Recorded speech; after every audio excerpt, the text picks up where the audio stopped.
Сіздермен бірге дұрыс тарих арнасы бүгінгі видеода аналары қазақ болған бірқатар әлем билеушілері жайында айтып өтетін боламын. Достар, егер сіздер үйде отырып ютубтан айына 1 миллионға дейін табыс табуды қаласаңыздар, мен төменде қалдырған сілтемеге өтіп толық ақпарат біле аласыздар. Парсы патшасы Кир. Сақтар негізінен Қазақстан аумағында өмір сүрген. Қазіргі бірқатар қазақ тайпалары сақтарды құраған болатын. Біздің заманымыздан бұрын 670 жылы сақтар Иранды басып алып өз билігін орнатты. Олар мемлекеттің атын Мидия деп атады. Сақтар 100 жылдан аса парсы жерлерін басқарды. Біздің заманымыздан бұрын 550 жылы Кир деген адам медиалықтардың өзара алауыздығын пайдаланып билікті басып алды. Ол парсыларға тәуелсіздік алып беріп қана қоймай, парсы елін әлемдегі ең мықты мемлекеттердің біріне айналдырып, Ахеменид империясының негізін салды. Кирдің анасы Мидия қызы болатын. Демек, Кирдің анасы қазақ болды. Ормист 4-ші Түркзаде, Сасанидтік Иран патшасы.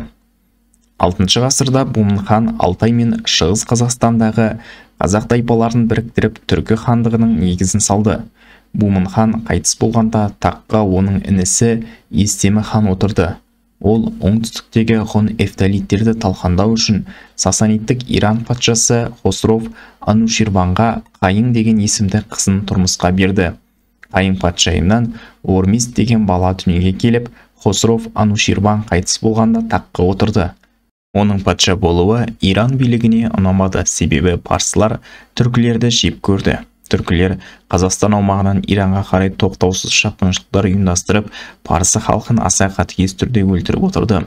Фирдауси былай деп жазды: Хосровтың көптеген жақтастары түркі әйелден туған Ормистің патша болуына қарсы болды. Олар түркінің баласы патша болмау керек, ешкім оны патша ретінде көргісі келмейді деді. Парсылар түркі деген бір оңбаған жауыз халық. Ол жауыздардан шыққан адам бізге патша болуға лайық емес деп санады. Бірақ сонда да Ормист тақты өз қолына алып 11 жыл билік етті. Ол өте әділетті адам болып көзге түсті. Әсіресе қарапайым халықтың жағында болып, елдегі билік өкілдерінің озбырлығын тоқтатып, қоймағандарын қатал түрде жазалап отырды. Өзіне қарсы келген барлық билік өкілдерінің қатыгез түрде көзін жойды. Кейіннен бүлік кезінде қайтыс болды. Шайбан хан.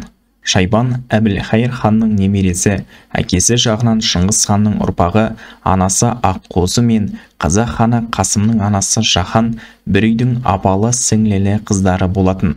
Яғни олар бір атаның балалары, бір үйдің екі қызынан тараған бөле болған. Бұл Мұхаммед Шайбанды таза қазақ болды деп айтуымызға үлкен дәлел.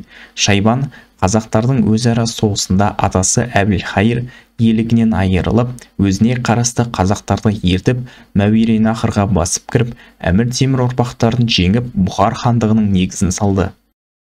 Әбілхазы Бахадур хан Шайбанидтер әулетінен шыққан, Хорезмнің, яғни Хиуаның ханы. Ата-бабасы Қазақстан аумағынан Мәуереннахрға басып кіріп жаулап алған. Әкесі жағынан Шыңғыс ханның ұрпағы.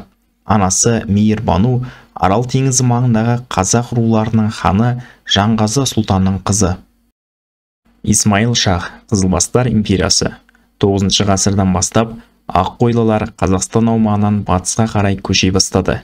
Әсіресе 13 ғасырда Шыңғыс хан шығыстағы қазақ тайпаларын бастап, батысқа жылжу нәтижесінде қазіргі оңтүстік Қазақстанды мекендеген дулаттардың бір бөлігі аққойлы мен қарақойлы тайпалары таяу шығысқа қашып кетті. Кейіннен олар өте ауқымды жерді қамтыған Аққойлы және Қарақойлы деген империялар құрды. Аққойлы империясы құлдырау кезеңіне түскенде Исмаил шах бас көтеріп, әзірбайжандық Сефевидтер империясының негізін салды. Исмаилдың анасы Аққойлы мемлекетінің патшасы Ұзын Хасанның қызы болатын. Демек, оның анасы дулат болған. Бұл Исмаилдың анасы қазақ болғанын білдіреді. Видео ұнаса каналға тіркелулеріңізді өтінемін. Сондай-ақ менің телеграм каналыма да тіркеле кетіңіздер. Мен ол жақта басқа да тарихи жағдайларды қарастыратын боламын.